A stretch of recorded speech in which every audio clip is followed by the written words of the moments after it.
Assalamualaikum warahmatullahi wabarakatuh.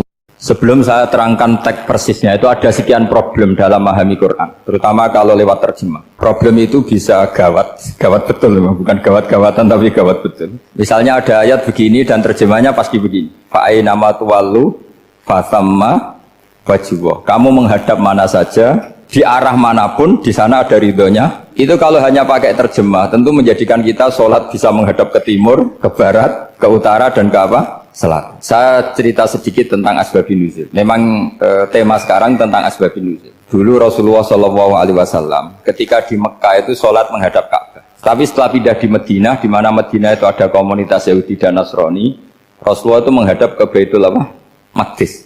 Kira-kira 16 bulan. 16 sampai 17 bulan. Semua riwayat itu kisarannya hanya 16 sampai berapa? 17 bulan.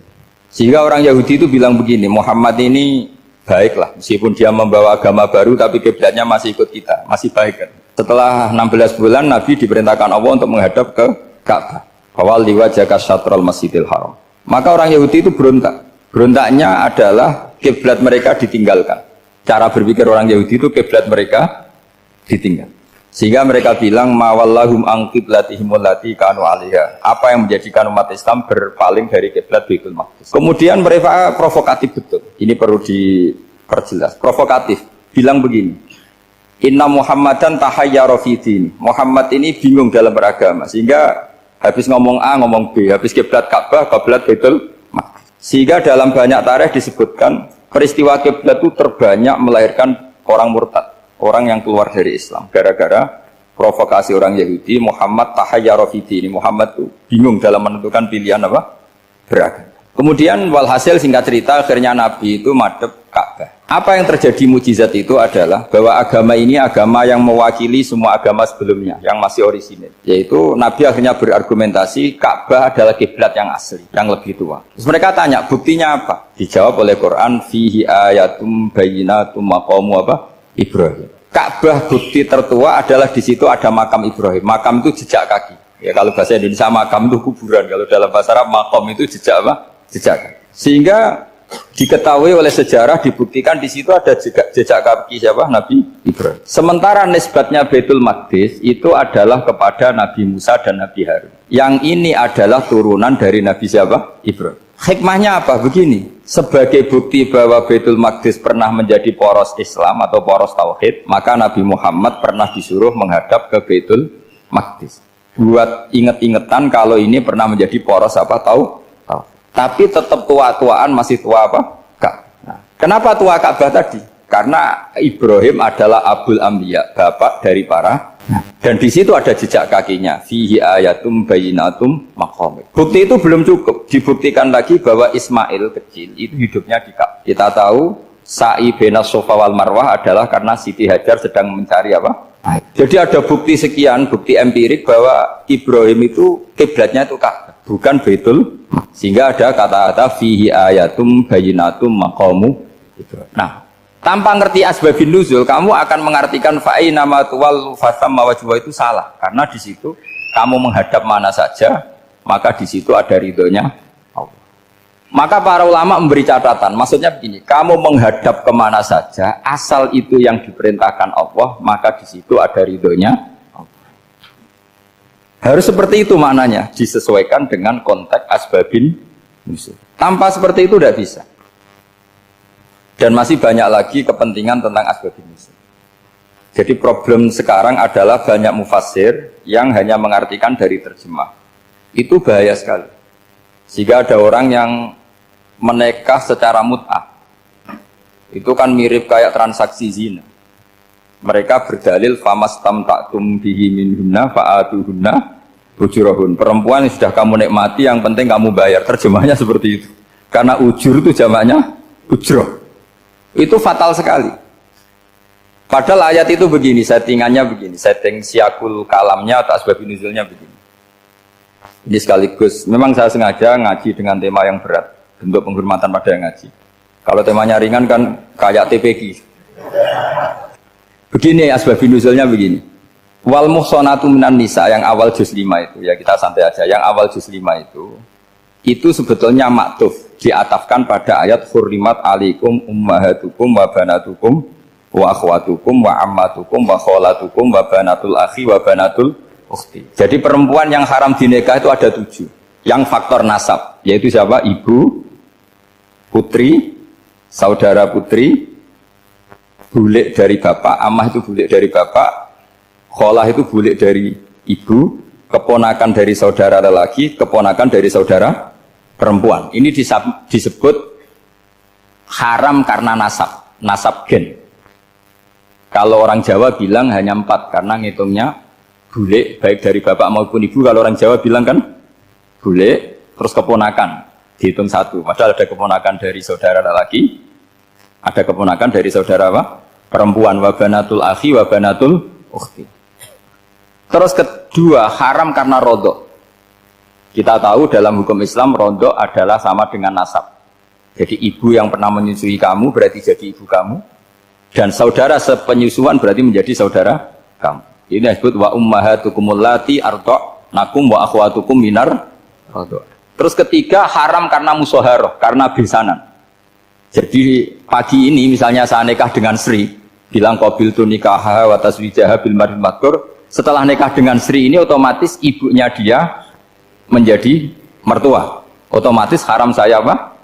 Nikah. Ini namanya haram karena musoharoh. Atau kamu punya anak Zaid, Zaid pagi ini akad dengan Sri, berarti Sri adalah menantu Anda, otomatis haram bagi Anda. Itu namanya haram karena musoharoh, karena bisanan.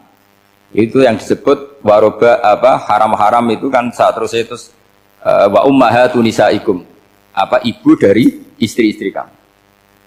Memang ini agak jelimet, tapi memang syaratnya mufassir harus biasa jelimet. Jangan hanya nyari partai, ayat-ayat untuk kepentingan partai. Wah itu ngeri. Kacau, Quran dipakai kampanye. Terus, itu berarti sudah 3 kan? Haram karena nasab, karena rodok, haram karena musoharoh. Terus yang keempat ini, haram yang bukan karena sebab pada seorang perempuan, tapi karena istri orang. Disebut wal muhsanatu minan nisa. Haram menikahi perempuan yang masih milik orang lain.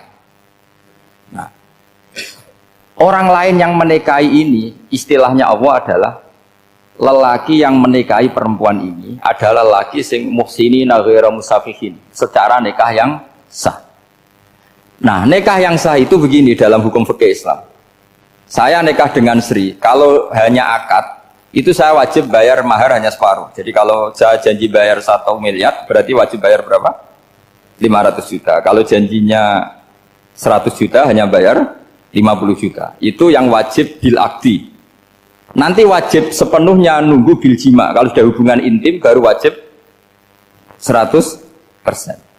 Jadi kalau ada di Jawa, nikah dengan seperangkat alat sholat, itu yang atasannya tok, itu wajib karena akad.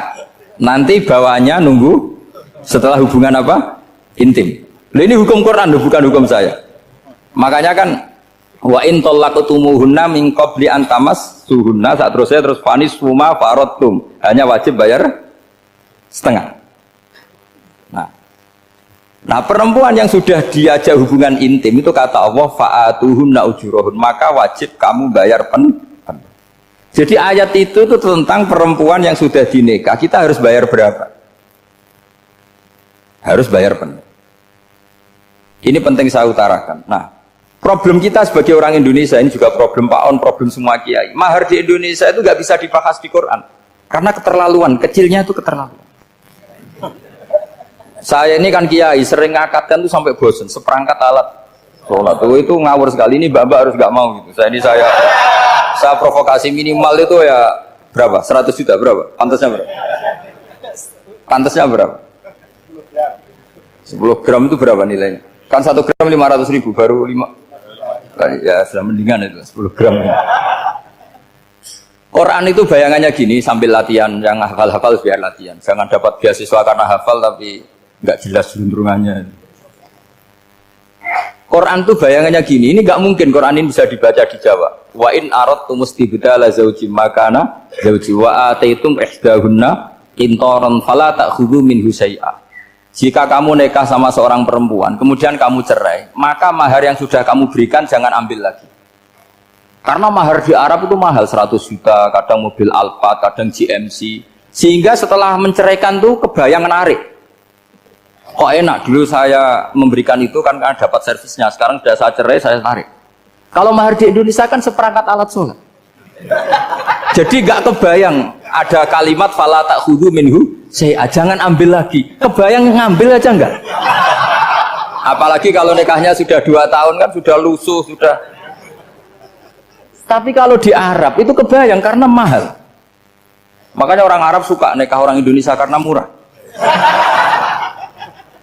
Jadi bahasa kintoron tuh harta yang enggak ternilai. Wa ataitum ihdahunna kintoron. Kok yang enggak ternilai? Mahal betul. Itu pernah saya hitung, ada yang mahar itu 400 juta, ya sekira segitu. Nah makanya setelah dicerai Allah memperingatkan, setelah kamu kasihkan ya jangan minta lagi. Kenapa kepikiran minta? Karena jumlahnya besar. Kalau di Indonesia kepikiran nggak minta ya? Nggak kepikiran, saking kecilnya.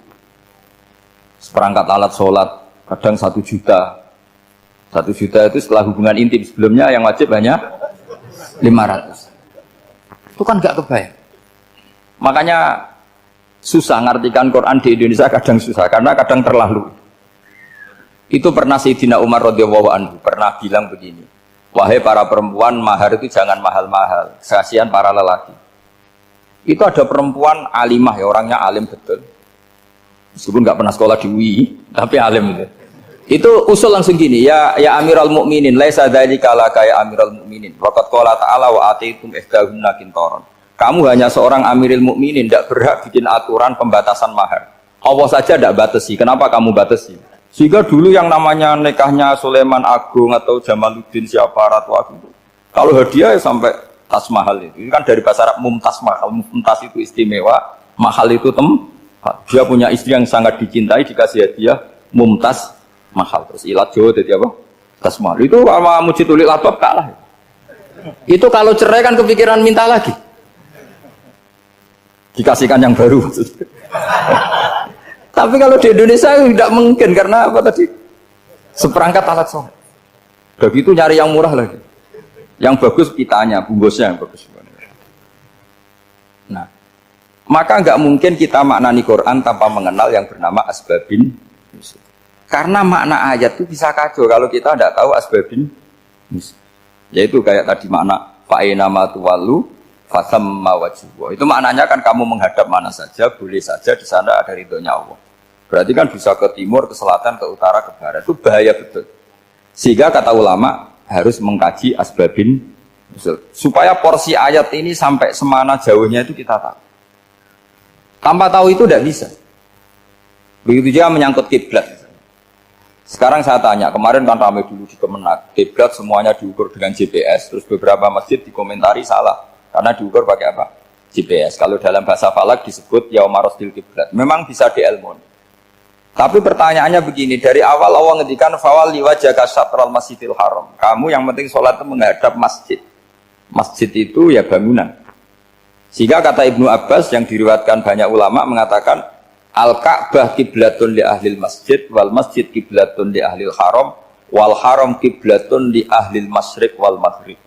Jadi kalau orang di dalam masjid kiblatnya harus Ka'bah. Di luar masjid kiblatnya asal bangunan Masjid Haram.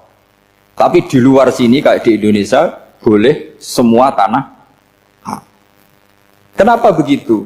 Kata Ibnu Abbas karena Quran turun di lisanin Arabiyyin mubin. Jadi kalau orang Jogja kalau mau ke Jakarta arahnya kemana? Barat. Itu sebetulnya ketika Anda ke barat itu persis Jakarta apa bisa saja pasnya itu Pangandaran. Tapi orang itu akan bilang kalau ke barat ya ke Jakarta. Meskipun presisi Anda tepatnya di Pangandaran. Nah kiblat seperti itu, asal orang menghadap ke barat itu orang sudah bilang ke kiblat. Gak usah sedetail misalnya harus pas Ka'bah. Saya pernah debat sama tim ahli Kemenak. Gak bisa Gus, sekarang ada GPS harus tepat Ka'bah. Terus saya bilang gini, kalau teori Anda benar, berarti semua masjid luasnya maksimal 16 meter. Ka'bah itu luasnya hanya 16 meter. Berarti Masjid Ulil Albab yang pojok sana sama pojok sana, kira-kira itu ya sudah tidak kena Ka'bah. Kalau harus tepat, Ka'bah itu kan diameternya hanya 16 sampai 18 kalau nggak salah. Berarti semua masjid kalau ingin tepat Ka'bah harus pas 16. Kalau terlalu luas pilihannya harus cekung. Kan jadi aneh. Makanya saya itu sering Pak, dulu saya ini biasa debat fikih. Kalau di tradisi pesantren namanya Basul Masail. Saya punya teman yang paling kurang ajar, yang paling saya kenang dalam sepanjang sejarah. Dulu itu kalau debat fikih itu ya seru. Kalau aturan fikih kan gini, soft paling baik itu kan soft pertama.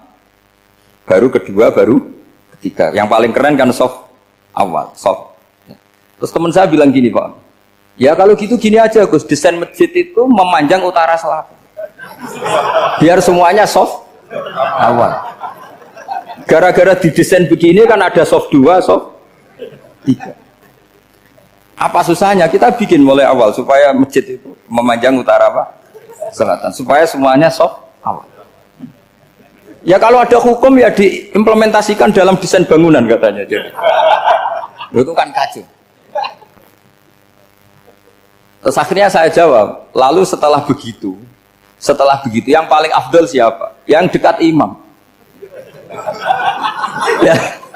ya sudah, bikin cekung saja kalau gitu.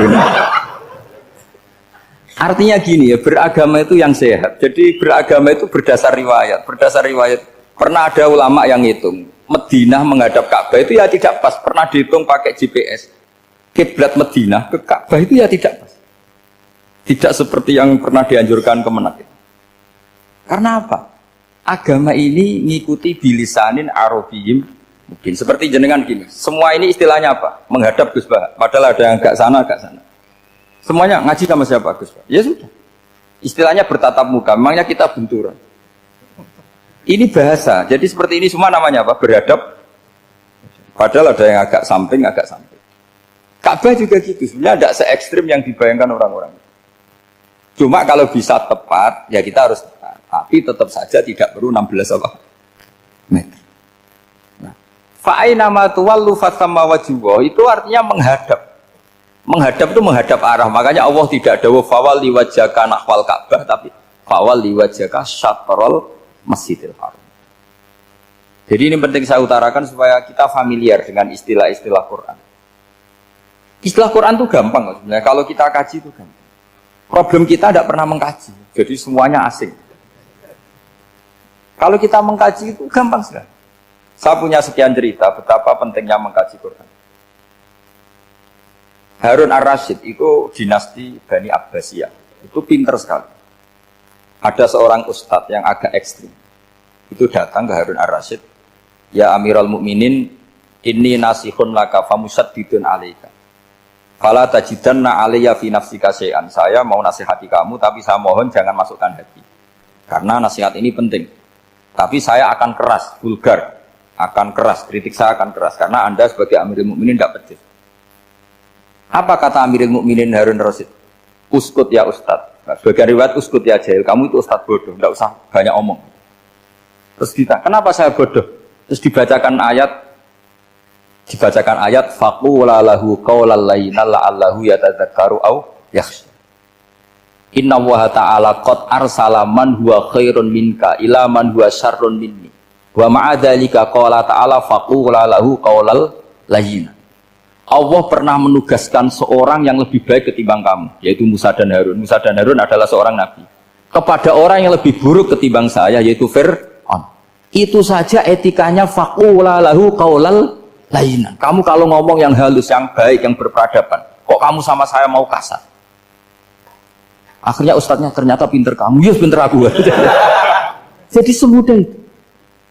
Allah itu menugaskan orang yang lebih baik ketimbang kamu, yaitu Nabi Musa, kepada orang yang lebih buruk ketimbang saya, yaitu Fir'aun. Itu saja ada etikanya. Kok kamu sama saya mau tambah etika? Mau main kasar hanya karena kamu merasa nasihat Anda benar? Jadi gampang sekali memahami Quran. Tapi lagi-lagi memang bagi ahlinya. Tapi ini saya bantu supaya sampean jadi ahli apa? Quran. Meskipun ngajinya sebulan sekali. Sudah sebulan sekali tidak punya kitabnya. Sudah. Jadi ulama dulu kalau belajar Quran itu gampang sekali. Saya berkali-kali cerita. Yang kitab saya baca di rektorat namanya Syajaratul Ma'arif. Itu kalau cerita bikin judul itu enak sekali. Babuna fil ibad bikulil bilad. Bab seseorang di mana saja hidupnya harus bermanfaat. Terus dalilnya itu hanya mengutip makalahnya Nabi Isa, wa ja'alani mubarakan ainama kuntu. Ciri utama seorang nabi apa? Saya di mana-mana adanya berkahi orang lain. Jadi berkah bagi orang lain. Maksudnya tidak jadi problem bagi orang lain. Artinya kamu hidup entah di Jogja seperti Pak Ono orang Jember, saya orang Rembang. Hidup di Jogja manfaat, di Jember ya manfaat, di mana-mana manfaat. Saya pernah di Korea seminggu ya manfaat. Saudara kita TKI yang di Korea ya manfaat, di sana bikin masjid, bikin apa. Karena ngendikane Allah menceritakan Nabi Isa siapa? Wa ja'alani mubarakan ainama kuntu. Saya adalah orang yang di mana-mana berkah. Artinya manusia eksistensinya harus seperti itu, hidup di mana saja berkah. Gampang sekali memahami Quran. Pernah Imam Syafi'i ditanya, kalau kamu nggak kehilangan air atau nggak ada air di satu daerah, cari-cari dulu. Sampai nggak ketemu. Setelah nggak ketemu air, baru kamu boleh tayam. Imam Syafi'i ditanya, apa dalilnya harus mencari dulu? Kalau nggak ada air ya langsung tayamum saja. Kenapa harus nyari-nyari dulu? Jawabnya Imam Syafi'i itu gampang sekali. Qala ta'ala falam tajidu ma'an. Kemudian kamu tidak menemukan air. Di mana-mana tidak menemukan setelah mencari. Kalau belum mencari namanya tidak tahu. Kan ayatnya kan falam tajidu ma'an. Kemudian kamu tidak menemukan air. Tidak menemukan tuh nyari dulu apa langsung ambil sikap? Nyari dulu baru kesimpulannya tidak ketemu. Kalau belum pernah nyari namanya tidak tahu. Segampang itu ulama dulu memahami Quran karena konstruksinya utuh. Yaitu mereka tahu betul bahwa Quran itu bilisanin Arabiyyin. Ketika Futuhat Syam dulu itu dikuasai tentara Romawi. Era Sayyidina Umar Futuhat. Yerusalem dikuasai tentara Islam. Itu awal Sayyidina siapa? Umar radhiyallahu anhu. Ketika Futuhat mau ada pesta besar-besaran. Tapi Umar menolak. Ketika menolak, kenapa Anda menolak? Beliau hanya membaca ayat innallaha ta'ala ayyara qauman faqala adhabtum thayyibatikum fi hayatikumud dunya. Allah itu mengkritik satu komunitas kaum yang zaman di dunia menghabiskan semua kenikmatan. Maka kita tidak perlu syukuran besar-besaran. Jangan-jangan jatah kita di akhirat kita habiskan di dunia. Itu adhabtum thayyibatikum fi hayatikumud. Semudah itu. Semudah itu ulama. Rasulullah pernah dahar, pernah makan. Makan karena 3 hari gak makan. Kalau di Indonesia gak makan nasi, gak makan daging. Sudah lama sekali. 3 hari Nabi hanya makan kurma dan air putih. Pernah Nabi gak makan roti sampai 3 hari. Kalau Indonesia mungkin nggak makan nasi. Di hari ketiga ada sahabat yang berbaik hati, Nabi disembelihkan kambing, dipotongkan kambing, Nabi disuruh dahar. Itu baru dahar setengah piring, Nabi berhenti. Ketika ditanya, setengah piring itu kan sudah kuat untuk sholat, untuk apa sudah kuat. Ditanya, ya Rasulullah kenapa berhenti? Bukankah engkau tidak makan ini 3 hari? Nabi menjawab, walatus alunna yauma idzin anin naim. Semua nikmat yang saya rasakan nanti ada pertanggungjawabannya. Makanya saya tidak ingin banyak-banyak. Wah itu kalau diterapkan di sini nggak populer. Makanya saya tahu gayanya ngaji Quran itu nggak siap dengan konsep-konsep Quran ini. Jadi segampang itu orang dulu. Nah karena apa ya itu tadi? Mereka tahu asbabun nuzul. Quran itu diturunkan dalam konteks apa? Lafat ini arahnya kayak apa? Mutlak muqayyadnya kayak apa? Muhkam mutasabihnya kayak apa? Nasah mansuhnya kayak. Nah sedikit saya cerita ini mungkin contoh terakhir supaya agak lama-lama, nanti bingung kalau lama. Yang bingung ya saya, bingung cara memahamkan. Jadi kalau guru itu kan bingung cara memahamkan, kalau murid bingung cara memahami. Gak tahu tingkat kebingungannya sama. Kalau guru itu bingung cara memahamkan, kalau murid bingung cara. Jadi ini pertemuan 2 kelompok bingung. Yang satu bingung cara memahamkan. Yang satu bingung cara, kalau orang ekstremis bingung cara merusak suasana, itu nggak bener itu. Ada loh, Rasulullah itu nabi, itu paling pusing yang ngadepi orang-orang yang ekstrim. Karena apa? Cara berpikir itu lompatannya itu nggak tertib. Jadi nabi itu cara berpikir itu kecerdasan nubuah, sementara orang ekstrim cara berpikir itu kecerdasan nafsu, bukan kecerdasan manusia. Kalau manusia masih baik nafsu. Misalnya begini, kalau dalam tradisi nubuah itu, saya dengan Pak Anu berteman lama, mulai tahun 2000 berapa. Itu kalau Pak Anu bertamu ke saya, harusnya tidak usah tak kasih makan. karena sudah dekat. Tapi kalau kenalan baru itu dikasih makan, disangoni. Jadi Nabi itu perilakunya agak unik. Akhirnya ada orang yang cara berpikir itu dangkal. Ya Rasulullah ini tidak fair. Yang iman lama tidak diservis, yang iman baru diservis. Cara berpikir Nabi begini, orang Ansor itu kan sering memberi Nabi. Perjuangannya Nabi ditopang orang apa? Ansor. Donatur lah, kira-kira orang Ansor itu donatur. Donatur itu keren. Karena donatur itu artinya al-yadul ulya khairum minal yadis. Sehingga ketika Nabi sudah menguasai negara, menguasai Mekah Madinah, sudah futuhat, itu orang Ansor tetap gak diservis. Yang diservis Nabi itu orang-orang baru masuk Islam, disebut wal mu'allafati qulubuhum atau Islam mu'allaf. Ada 1-2 orang yang protes, tentu yang gak pinter. Tukang protes pasti tidak pinter. Wong iskal-iskalnya sendiri, otaknya gak sampai-sampainya sendiri, orang lain disuruh jawab. Makanya di sini tidak ada tanya jawab, nanti iskal-iskal kamu sendiri, bingung-bingung kamu sendiri, saya disuruh jawab. Berarti Gus Pak gak mau ditanya, ya memang gak mau, karena tadi jawab sendiri aja, nanti pinter sendiri, kapan-kapan pinter sendiri.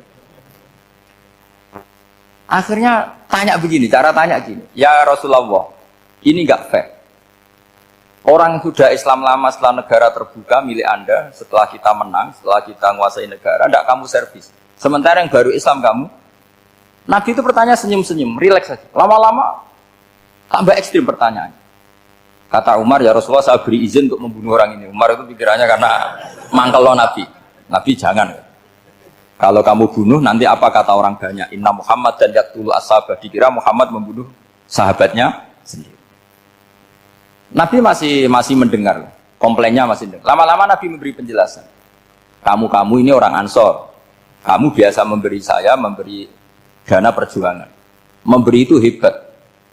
Saya tidak ingin menurunkan grade Anda. Grade sebagai pemberi, berarti kelasnya elit. Sekarang menjadi penerima. Itu tidak bagus.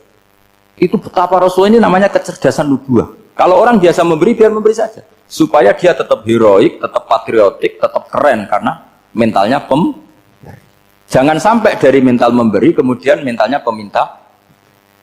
Jadi kalau Pak On jadi tim suksesnya Pak Jokowi itu ya tidak minta-minta. Kalau dulu kampanye ya kampanye saja. Biar memberi terus nggak pernah minta. Meskipun akhirnya ya gelong. Tapi Nabi dulu tidak gitu. Jadi orang Ansor itu nggak pernah diservis. Padahal jasanya kayak gitu. Supaya kelasnya tetap kelas elit, yaitu pemberi, penanggung jawab. Nabi nggak ingin orang Ansor turun grade menjadi penerima. Orang-orang yang cerdas nubuah menerima konsep Nabi seperti itu. Bertanya sama Pak On, saya dadani terjemahan UI itu puluhan tahun sama Pak. Itu beliau ke kontrakan saya ke rumah beliau. Tidak pernah berharap apa. Saya sangat tertutup. Bukan apa-apa ya, kalau ingin memberi saja. Kontribusi saya pada Al-Quran. Saya tidak kepikiran mendapat. Supaya heroik. Tapi orang-orang yang cerdas amatir tadi, ini nggak fair. Wong yang memberi lama kok dapat servis sedikit. Nah, sekarang itu problem zaman akhir sudah mulai seperti itu. Nah, orang ini namanya Dzul Khuwaisirah. Ini yang nanti punya anak turun Khawarid. Khawarid itu orang yang ibadahnya hebat, tapi cara berpikir tentang nubuah salah. Nah, orang lagi Khawarid itu orang ibadahnya hebat, tapi cara berpikir nubuah salah. Nubuah itu unik. Nubuah itu cara berpikir tadi. Apa ya? Melihat sesuatu yang benar biar benar terus itu. Yaitu tadi, mental memberi itu ya biar memberi terus, tidak usah di-share. Maka ketika Abu Bakar jadi Khalifatul Rasulillah, itu ada sistem kepegawaian. Itu gajinya Umar yang sudah Islam lama, gajinya Abu Bakar yang sudah Islam lama. Itu sama Abu Sufyan sama, padahal Islamnya Abu Sufyan baru setelah Fathu Mekah, kira-kira baru setahun. Terus diprotes sama orang-orang, ini Islam lama kok gajinya sama Islam yang baru setahun kok sama. Kata Abu Bakar, Fadha'iluhum indallah. Mereka punya kelebihan Islam lama itu indallah. Nanti balasannya biar surga. Kalau di dunia sesuai profesinya. Artinya profesi kalau penjaga kantor ya berapa, kalau dosen berapa, pokoknya ya sudah. Dan itu diterima oleh sahabat. Semuanya menerima konsep itu. Era Umar agak dibalik. Abu Sufyan kira-kira gajinya 1 juta, yang lainnya yang menangi Nabi mulai awal gajinya 10 juta. Ditanya, ya Umar, kenapa ini jadi rubah seperti kebijakan Abu Bakar, tidak seperti Abu Bakar? Jawabnya Umar lucu. Fa la usawwi baina man qatala Rasulullah wa baina man qatala ma'a Rasulillah. Demi Allah saya tidak akan pernah menyamakan orang yang dulu merangi Rasulullah yaitu Abu Sufyan dengan orang sing selawase dari Rasulullah yaitu Sayyidina Ali dan sebagainya. Ini penting. Artinya ketika gajinya orang saya seperti Ali radhiyallahu anhu itu tinggi itu bukan karena lamanya Islam, tapi karena lamanya iman. Jadi mulai dulu ijtihad itu ada dan dulu dia biasa saja. Karena tadi ada kecerdasan nubuah. Saya ulang lagi, ada kecerdasan apa? Sekarang itu kecerdasan tomak atau kecerdasan nafsu. Itu kalau sampai ngaji kitab tasawuf, itu bab bakhil itu tidak ada. Menurut kitab tasawuf, medit itu tidak ada, kikir itu tidak ada. Yang ada itu tomak. Tomak itu berharap dikasih orang lain. Sampai pernah nggak bilang kalau artis-artis di Jakarta kikir? Tidak pernah kan? Karena kamu tidak pernah ingin diberi. Tapi kalau kamu punya pacar karena kenal tidak pernah ditraktir, oh pacar saya kikir. Karena kamu ingin diberi. Pernah nggak kamu ngukumi orang lain kikir yang nggak kenal? Padahal tidak pernah memberi kamu. Apa? Karena kamu tidak pernah ini. Coba sekarang kamu saya tanya, ini latihan cerdas. Definisi kikir itu apa tuh Pak? Nggak pernah memberi kamu kan? Artis-artis Jakarta, tokoh-tokoh nasional pernah nggak memberi kamu? Enggak kan? Tapi tidak pernah kamu vonis kikir karena kamu tidak pernah tomak. Tapi pacar kamu, kok amin ditraktir terus, atau istri kamu, atau mertua kamu, kok tidak ngasih warisan, kamu bilang kikir enggak? Sebabnya kikir betul apa karena kamu tomak, berharap? Tomak. Maka di kitab tasawuf itu enggak ada bab kikir, yang ada bab tomak. Karena asal usul menvonis orang kikir itu karena tamak. Maka jangan banyak kenal orang, nanti banyak hukum kamu kan. Sombong juga gitu, di tasawuf itu nggak ada bab sombong. Karena orang hukumi orang lain sombong itu karena kamu ingin dihormati. Ada orang nggak kenal, terus lewat saja nggak tanya kamu bilang sombong enggak kan? Tapi kalau kenal, oh sombong betul, kenal nggak tanya kan gitu. Jadi tasawuf itu sisi unik dari khazanah Islam. Makanya di tasawuf itu nggak ada kritik terhadap kikir. Ya tentu kikir itu buruk, pasti ya kikir itu buruk. Tapi nggak perlu dikritik. Jangan-jangan yang salah kamu. Mau kenal Pak On di PPAI terus ingin jadi sekretarisnya, terus ingin kenal Pak Jokowi ingin jadi menterinya, nanti kenal rektor ingin jadi pegawainya. Ketika gak diturutin bilang Pak Rektor kikir. Tapi orang lain ya Kak pernah berharap, mungkin gak menvonis Pak Rektor atau Pak On ini kikir, enggak kan? Berarti vonis kikir itu status orang itu apa gak kesampaian niat kamu? Memang agak jelimet ilmu tasawuf itu, tapi itu unik, itu bagian dari khazanah apa? Islam. Makanya Rasulullah itu sering isti'adah minta perlindungan wa min toma'in fi ghairi matma'in. Ya Allah, saya tidak ingin berkeinginan yang tidak layak. Karena semua dunia ini dimulai dari keinginan. Coba kamu protes negara itu karena apa? Ingin makmur, sejahtera tanpa kerja, sehingga nyalakan menteri keuangan, menteri ini itu. Makanya kalau guyonannya ulama tasawuf begini, tak beri bocoran, guyonannya orang tasawuf. Begini guyonannya. Anta lam tajid min nafsika kullama turid. Fakaifa turidu min ghairika kullama turid. Kamu yang punya keinginan saja tidak bisa memenuhi apa yang kamu inginkan. Kenapa keinginan itu kamu timpakan ke orang lain untuk memenuhi kamu? Wong kamu yang punya keinginan saja tidak bisa mewujudkan. Kenapa keinginan Anda kamu timpakan, bebankan orang lain untuk memenuhi keinginan Anda? Misalnya kamu, Gus saya ini goblok, tolong pinterkan. Wong kamu yang ini saja tidak bisa. Kok menyuruh saya? Jadi kalau tiap tasawuf itu unik. Seperti kamu mencintai istri tulen, itu ingin kan dicintai istri tulen. Kamu sendiri kan nggak bisa cinta tulen, masih pelengahan sana sini. Kamu pacaran, ingin pacar kamu setia. Ternyata kamu bikin sekian alternatif. Kalau putus ini punya ini, putus ini. Tapi kamu ingin ini setia, kan nggak fair. Makanya guyonanya orang tasawuf itu, anta lam tajid min nafsika kullama turid, fakaifa turidu min ghairika kullama turid. Gampang tuh apalane, pokoknya ratrit gitu aja gampang. Jadi kamu yang punya keinginan saja tidak bisa memenuhi. Kok orang lain disuruh memenuhi. Sehingga orang tasawuf itu malu betul. Misalnya saya kok ingin Pak On takdim sama saya itu kurang pegawaian. Kalau saya ingin ditakdimi saya menakdimi diri saya sendiri. Makanya berbahagialah orang yang ngilu terus saya ganteng sendiri ya Allah. Saya kaya sendiri. Menunggu orang lain bilang kamu kaya itu repot. Menunggu orang lain bilang kamu hebat itu, ya sudah bilang aja ya Allah saya hebat, ya Allah saya ganteng, ya Allah saya cantik. Daripada menunggu orang lain bilang apa? Cantik. Jadi ilmu tasawuf itu unik. Jadi kalau fikih itu yang dikritik itu kikir. Kalau tasawuf enggak toma.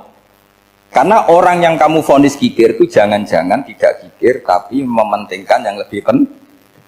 Misalnya ada teman yang tidak pernah naktir kamu, ternyata punya ibu sakit, uangnya dianggarkan untuk ibunya yang sakit, atau anaknya sekolah, atau keluarganya masih butuh biaya, ya, sehingga sama teman dia kikir. Hakikatnya kikir apa mementingkan yang penting? Tapi kamu karena nggak pernah ditakdir menvonis kikir. Nah, ini pelajaran. Jadi makanya yang dianteni ilmu tasawuf itu tamak tadi kalau dalam bahasa Indonesia, bukan kikir. Karena vonis kikir itu akan disematkan orang yang tidak kesampaian hajatnya. Pokoknya bapak saya itu, keluarga kiai itu ajarannya itu, yang penting jangan berharap dari orang lain. Ini Pak On saksinya, saya dulu benahin terjemah itu nggak pernah ingin diperlakukan seperti ini. Yang ngaji aja. Karena pikirannya keluarga kiai itu sederhana. Kalau ngamal ya ngamal saja. Ngamal itu heroik. Makanya buyut-buyut kita semua ini kan pahlawan semua. Membela negara Indonesia jadi merdeka. Ya nggak pernah kebayang jadi presiden, menteri.